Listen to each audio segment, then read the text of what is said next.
Why did we start saying we're going to put 100% tariffs on China? Why do we say we're going to raise that to more than 100%? I don't have a great answer for you. And I think when you talk to people who are in industry, across the different industries that are impacted by these countrywide tariffs, you talk to trade lawyers in Washington, D.C., who actually might support the idea of tariffs. You talk to all these folks, and you will continually hear from them, especially this year. In other words, this time around in this administration, it's not clear to them where they get some of these numbers.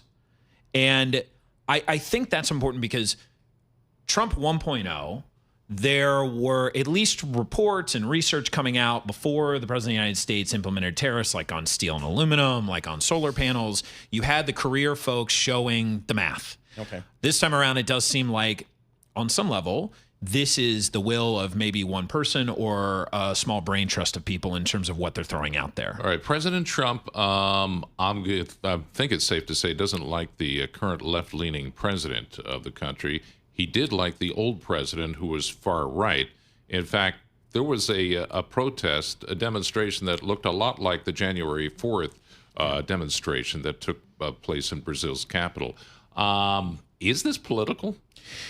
Well, I think that's absolutely where the conversation is right now. The fact that the president of the United States in his note did make it political suggests maybe there is something like that behind it. I mean, when we're looking at the other letters that have come out earlier this week, right? So South Africa, Japan, South Korea, each of those kind of have some of the typical like national security language that the president of the United States has used during this term.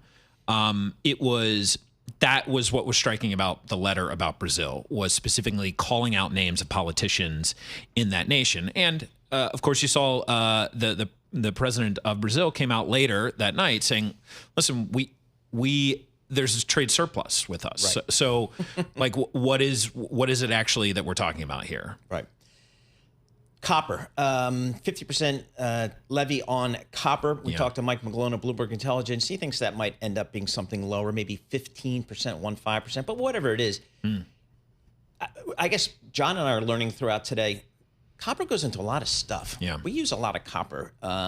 So this could actually have an impact. What do the folks you talk to say about this copper tariff? The worry is that you get above all, just like one number, one percentage, right? Because when you talk to people in the copper market, they do say, listen, there's kind of three ways of looking at copper in terms of why it matters for consumption. There is the refined copper market, which is raw copper. We have a good amount of production in the United States, but we also import a lot of it. Right. But the United States is also a massive fabricator. So just think of things like copper pipes, copper faucets, doorknobs, copper wire. That's a really, really big one. That's a different part of the market, and we are a massive producer in that space. And those producers have lobbed in a number of comments to the Commerce Department saying, hey, we have a very well-established downstream copper-producing industry, so we don't want to hurt them. It's not that we need to bring more onshore for that. And then, of course, there's the scrap guys. I won't get into that, but there is a concern about export controls, and that has broader repercussions on the trade war in general. I mean, the whole point of this is to bring copper mining into the United States, or at least, whatever we have, enhance it. But that would take, how long would that take? It probably wouldn't happen, even if you put up these barriers. I think the way the end result is I'm going to be paying a lot more to have the plumber come over. That is the concern. Replace my copper pipes. The best comp to this was during the first term, aluminum tariffs, where consumers, like the three of us saw it, were when you had to replace your windows in your home. The window frames are aluminum, and people paid a lot more for those. And think of that on a scale of all copper in the house that you have.